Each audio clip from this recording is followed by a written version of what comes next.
SWBS. 여기는 진리의 소리, 젊음의 소리.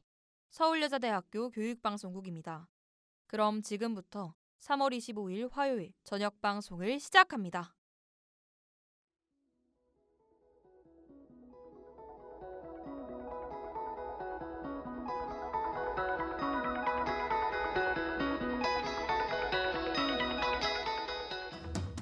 신이들이 똑똑해지는 라디오 슛동라 화요일 방송을 시작합니다. 안녕하세요, 신소르입니다. 안녕하세요, 김지원입니다.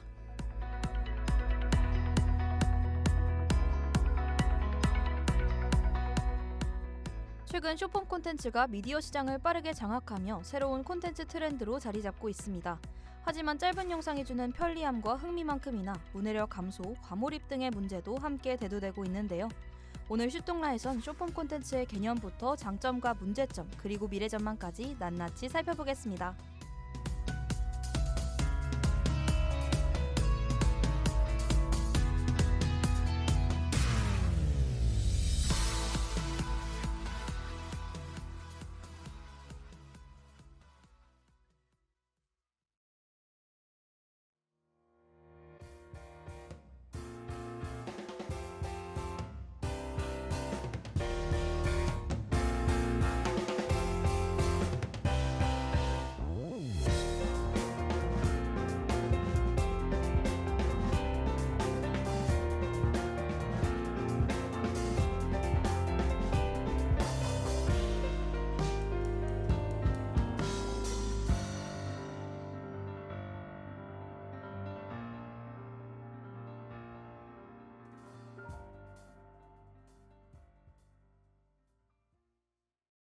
쇼폼 콘텐츠는 짧은 시간에 다양한 정보와 재미를 제공하는 콘텐츠라고 알고 있는데요.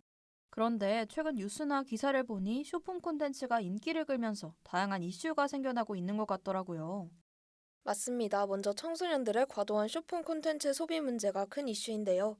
쇼폼 콘텐츠는 짧은 시간 안에 강한 자극과 몰입감을 주기 때문에 빠져들기 쉽다는 특징을 가지고 있습니다. 특히 틱톡, 유튜브 쇼츠 같은 플랫폼은 무한 스크롤 방식으로 영상을 추천하기 때문에 아이들이 계속해서 영상을 시청하게 됩니다. 이로 인해 청소년들이 긴 글을 읽고 이해하는 능력이 점점 감소하고 있는 거죠. 그렇군요. 단순히 오락적인 콘텐츠를 소비하는 문제가 아니라 실제로 읽고 이해하는 능력 자체가 저하될 가능성이 있다는 점이 우려되네요. 그런데 쇼폼 콘텐츠로 인해 사회적 이슈와 관련된 자극적인 영상이 빠르게 확산되는 경우도 많다고 하던데 맞나요, 기자님? 맞습니다. 2022년 10월 이태원 참사 당시에도 현장 영상이 무분별하게 확산되면서 논란이 됐는데요. 확인되지 않은 정보와 자극적인 영상이 빠르게 퍼지면서 피해자와 유가족들에게 2차 피해를 줬다는 지적이 나왔습니다. 특히 플랫폼 알고리즘의 영향으로 영상 확산 속도가 더욱 빨라졌죠. 이처럼 쇼폼 콘텐츠는 자극적인 내용일수록 더 빠르게 공유되기 때문에 사회적 이슈에서 2차 피해를 키우는 원인이 될 수 있습니다. 그렇군요. 쇼폼 콘텐츠는 빠르게 퍼질 수 있는 만큼 정보 검증이 제대로 이루어지지 않으면 위험한 영향을 미칠 수도 있겠네요. 그런데 쇼폼 플랫폼 관련한 개인정보 문제도 대두되고 있다고 들었는데요. 이에 대해 자세히 설명해 주실 수 있나요? 네, 쇼폼 플랫폼 중 하나인 틱톡은 사용자의 시청 기록, 위치 정보 등 다양한 데이터를 수집하는데요. 실제로 2022년에는 틱톡 직원들이 틱톡 앱을 통해 미국 기자들의 위치 정보를 무단으로 추적한 사실이 밝혀져 논란이 됐습니다. 이 사건 이후 미국과 유럽연합 EU에서는 틱톡을 공공기관에서 사용 금지하고 규제 강화를 논의하는 등 적극적인 대응에 나서고 있습니다. 여러 플랫폼이 사용자 데이터를 어떻게 활용하는지가 점점 더 중요한 문제로 떠오르고 있네요.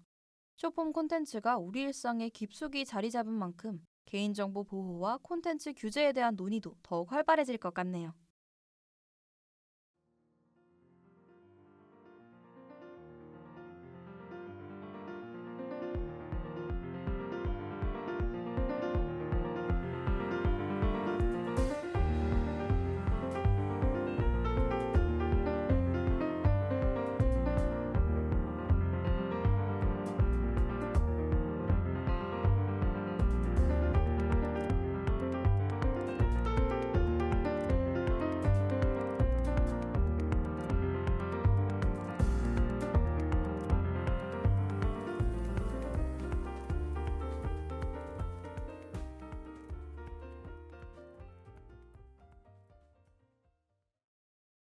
SNS를 보면 이제 긴 영상보다 짧은 영상이 더 눈에 띄는데요.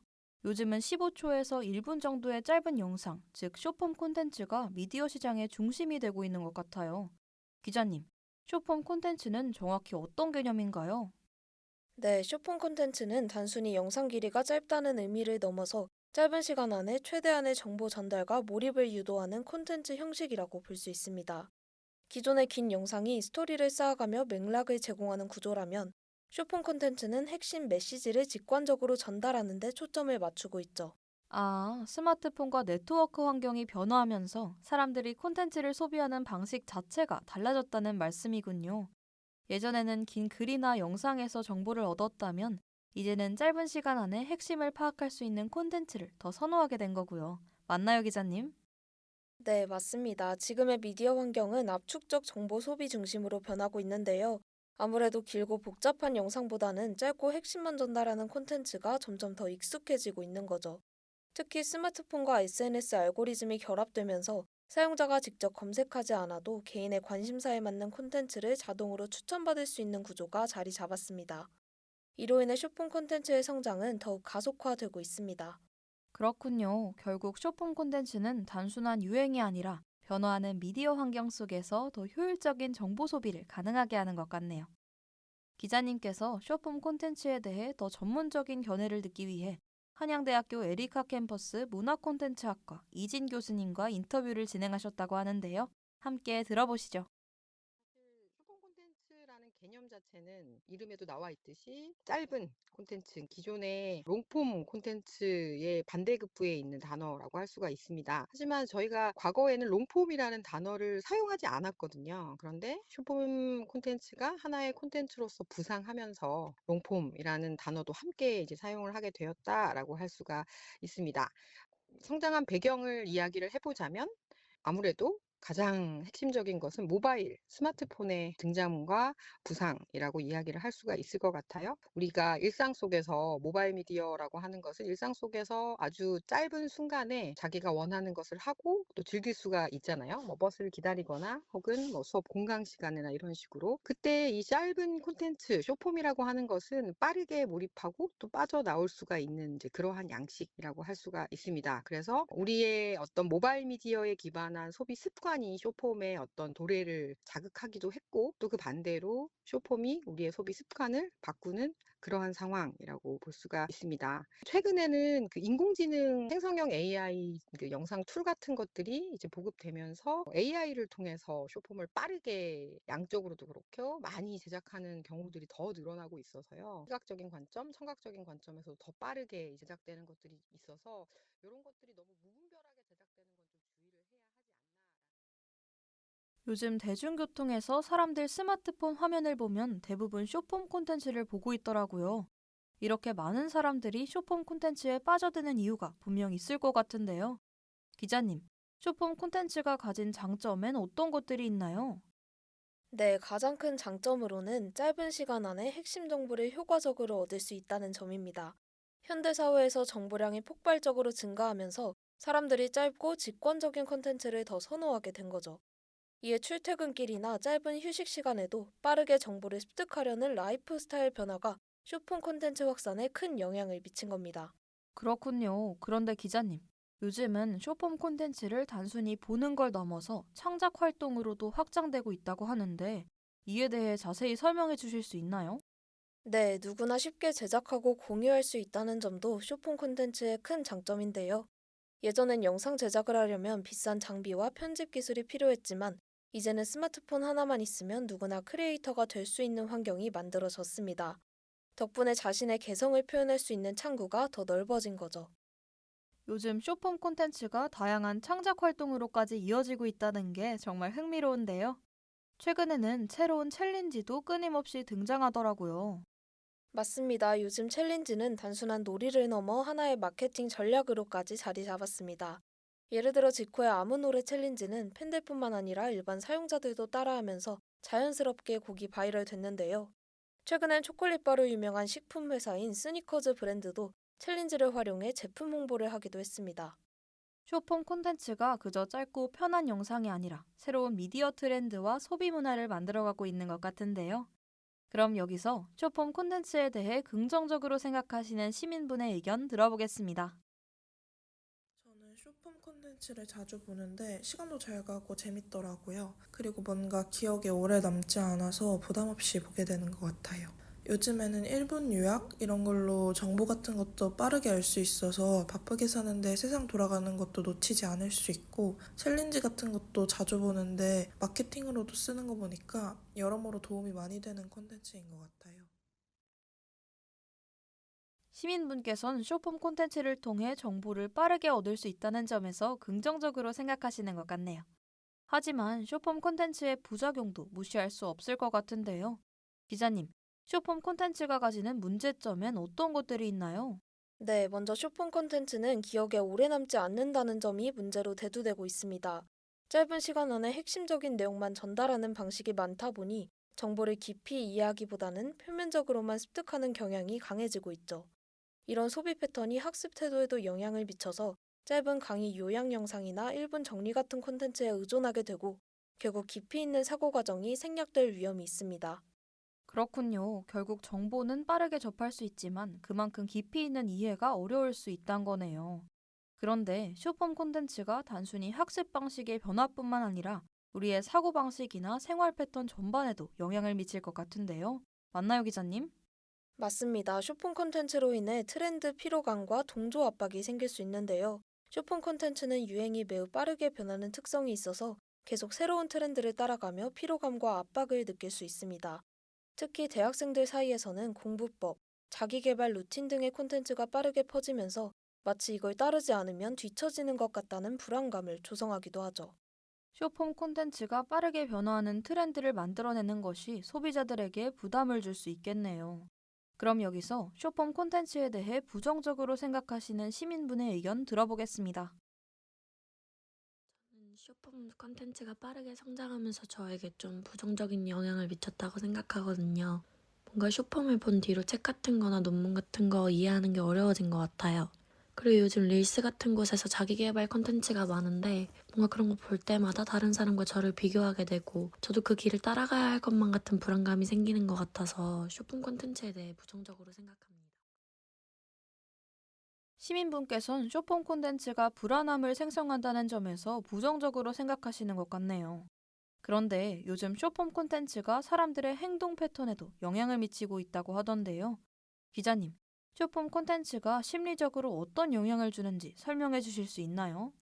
네, 쇼폼 콘텐츠는 놓칠까봐 두려운 심리, 이른바 포모 증후군과 관련이 있습니다. 요즘 트렌드가 빠르게 변하다 보니 많은 사람들이 새로운 챌린지나 밈을 놓치지 않으려고 지속적으로 콘텐츠를 소비하는데요. 특히 주변에서 다 아는 콘텐츠를 나만 모르면 뒤처지는 것 같다는 불안감이 들면서 계속해서 영상을 보게 되는 경우가 많습니다. 맞아요. 저도 친구들이 다 아는 콘텐츠를 저만 모르면 괜히 소외감이 들더라고요. 그런데 기자님, 쇼폼을 보다 보면 계속 더 보고 싶어지는 느낌이 드는 건 왜 그러는 건가요? 네, 여기엔 도파민 보상 시스템이 작용합니다. 쇼폼 콘텐츠를 소비할 때 뇌에서 즉각적인 보상, 즉 도파민이 분비되도록 설계돼 있는데요. 우리가 이 영상 재밌네 라고 느낄 때마다 뇌에선 도파민이 분비되는데 이게 반복될수록 더 짧고 강한 자극을 원하게 되는 거죠. 결국 이것만 보고 그만해야지 했다가도 어느새 알고리즘이 추천하는 대로 계속 보고 있게 되는 겁니다. 그렇군요. 긴 글이나 영상은 쉽게 지루해지는데 쇼폼은 끝없이 볼 수 있는 이유가 있었네요. 맞습니다. 따라서 쇼폼 콘텐츠의 발달과 함께 우리가 콘텐츠를 주체적으로 선택하고 있는지 점검하는 태도가 점점 중요해질 것으로 보입니다.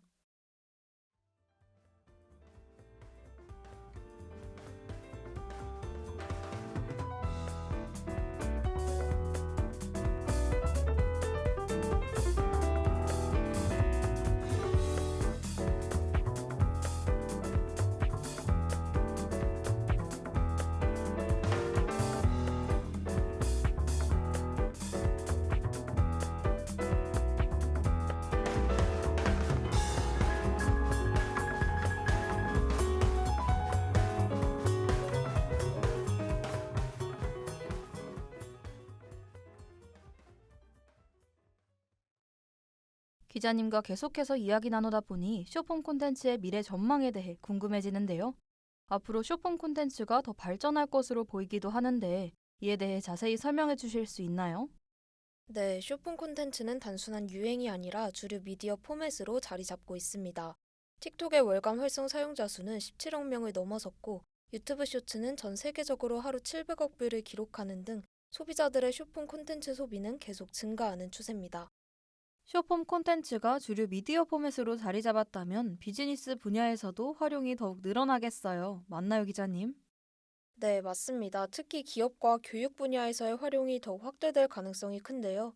예를 들어 글로벌 브랜드들은 기존 광고보다 짧고 강렬한 쇼폼 광고를 활용한 마케팅을 강화하고 있으며 일부 대학에선 학생들의 집중도를 높이기 위해 1분 요약 강의 컨텐츠를 제공하는 등 쇼폼 포맷을 교육에 도입하는 사례도 늘어나고 있습니다.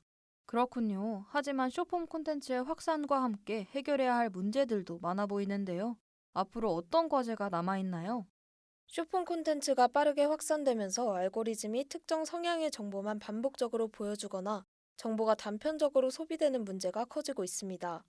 MIT 테크놀로지 리뷰에 따르면 쇼폼 플랫폼의 추천 알고리즘이 사용자의 관심사를 좁히면서 특정 정보만 노출하는 필터 버블 현상을 강화할 가능성이 크다고 분석했죠. 결국 쇼폼 콘텐츠가 계속 성장하면서 정보 소비 방식과 미디어 환경에도 큰 변화를 가져올 것 같은데요. 이러한 변화가 우리 사회에 긍정적인 영향을 미치길 바라는 마음이 드네요.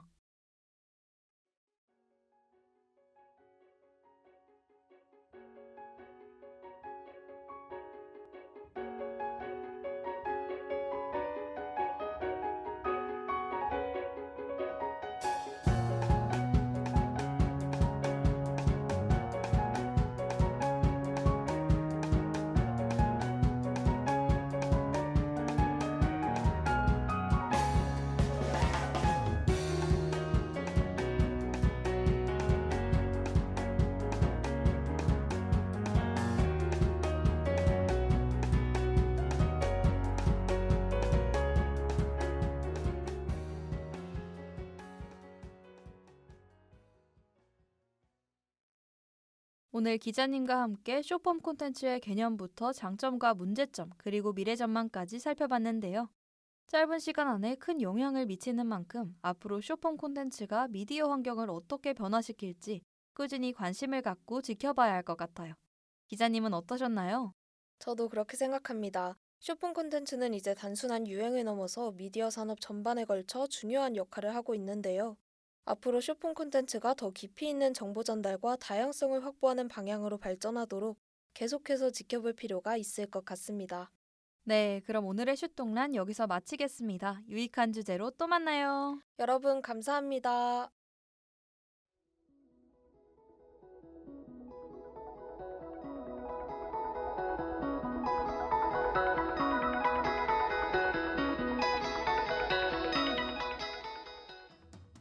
이상으로 슈니들이 똑똑해지는 라디오 슈동라를 마치겠습니다. 지금까지 제작의 제54기 보도부 국어국문학과 2학년 김지원, 기술의 제54기 기술부 메타버스 융합 컨텐츠 전공 2학년 박희경, 진행의 제54기 아나운서부 저널리즘 전공 2학년 신소루, 제54기 보도부 국어국문학과 2학년 김지원이었습니다.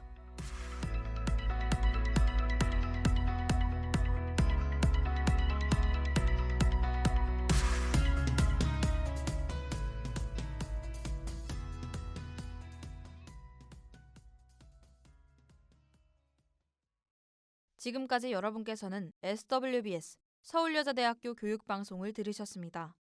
서울여자대학교 방송은 월요일부터 금요일까지 오후 12시 30분부터 12시 50분까지 저녁 5시 40분부터 6시까지 총 40분간 정규 방송을 하고 있습니다. 지금까지 청취해주신 여러분께 감사드리며 이상으로 3월 25일 화요일 정규 방송을 모두 마치겠습니다.